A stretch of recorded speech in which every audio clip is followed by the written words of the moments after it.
Have you ever noticed this?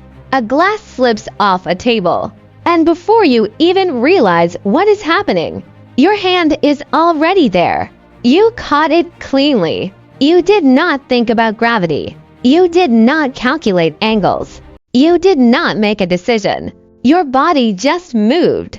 That speed, faster than conscious thoughts. This is exactly what Bruce Lee spent his entire life chasing. Here is the part most people never hear. When you learn a skill, the biggest problem is not that you are too slow. It is that you are thinking at all. Almost everyone falls into the same hidden trap. We can call it cortical dependence. Think about learning to drive. You stare at the mirrors. You repeat steps in your head. Clutch, shift, gas, brake. Your brain is working overtime. In that moment, your cerebral cortex acts like an anxious manager, collecting information, checking rules, and sending orders down to your muscles. The problem is simple. The cortex is smart, but it is slow. Neuroscience shows that when a signal goes from your eyes, through the cortex, and down to your muscles, even the fastest loop takes more than 200 milliseconds. In high-level performance, 200 milliseconds is not a small delay. It is enough time to fail before you even understand why. Bruce Lee discovered a brutal rule through training. The moment you are thinking, you are already late. Thinking is not free. It is an electrical signal taking a long, winding trip through the brain. His solution was radical. Cut the trip. Imagine your nervous system as a company. In most people, every worker must report to the CEO before acting. The CEO is your cortex. Nothing moves without approval. Bruce Lee wanted something else. He wanted the people on the front line to act on their own. That is the core idea we're breaking down here. How a complex movement gets shifted from a slow system that needs conscious thoughts into a fast system that runs on direct neural feedback. This is not just muscle memory. It is a physical rebuild of your nervous system. If you cannot solve the delay created by the cortex, strength does not save you. Against a real expert, you are like an old computer struggling to keep up. The first step is learning how to reduce cortical interference. Modern neuroscience calls this process motor automation. In simple terms, it means moving a skill out of the thinking brain and into the execution layer. This matters because the cortex is designed for new information and complex choices. It burns energy fast. It is also fragile.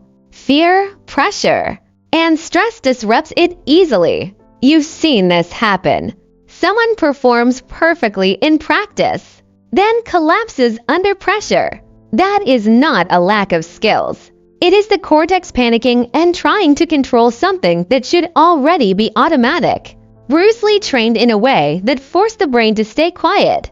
This was not casual repetition. It was intense signal stripping.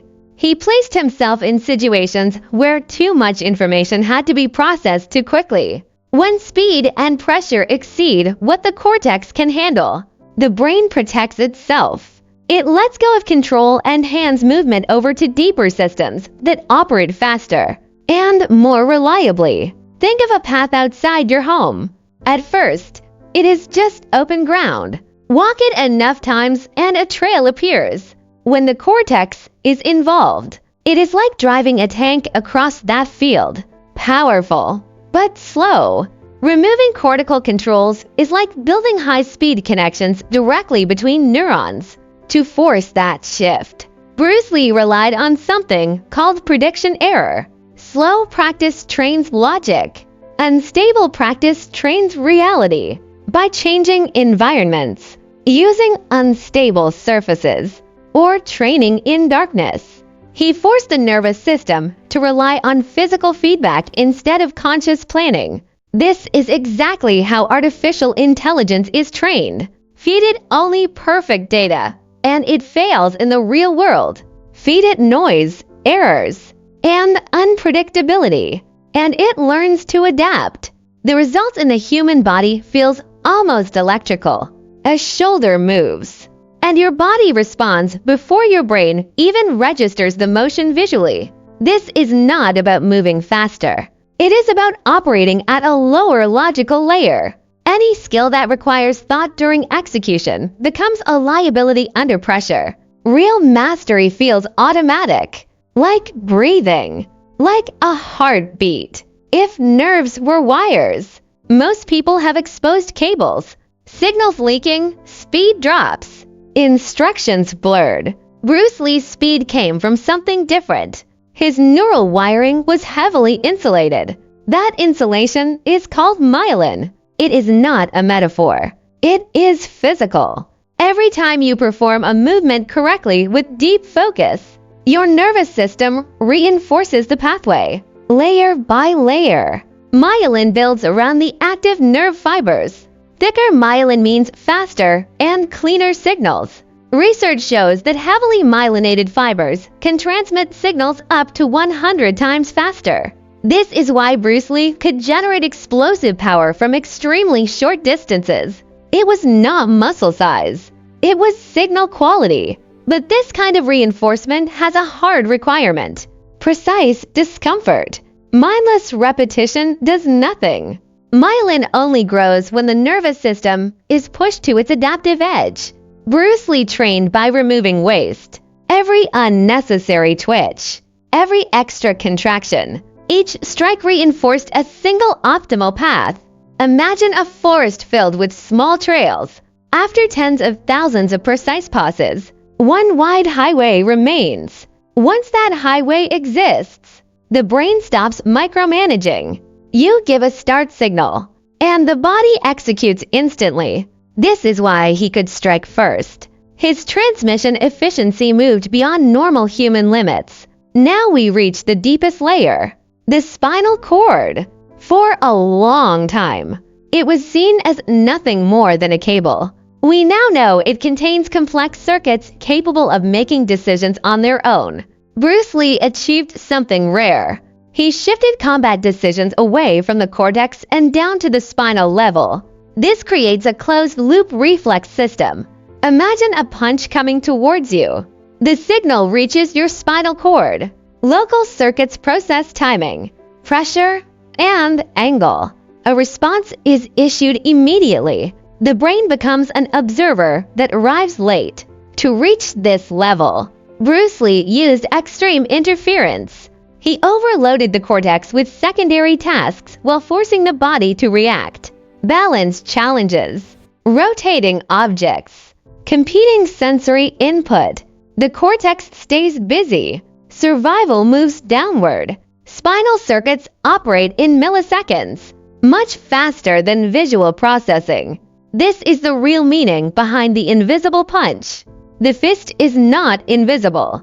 The reaction exists at a deeper biological layer. In this state, the body is no longer a puppet. It becomes an autonomous system. Each spinal segment acts like a processing unit, constantly reading forces, distance, and orientation, then delivering the best response instantly. Rules are for the brain. Instinct is for survival. So how does this apply to you? The logic is simpler than it sounds. First, slow practice. Break a skill down and perform it at painfully slow speed. This feeds clean data into the nervous system. Sloppy, slow practice creates chaos later. Second, add interference. Once you are competent, leave comfort behind. Add distractions. Added instability. Force the skill to operate without cortical support. Third, pressure testing.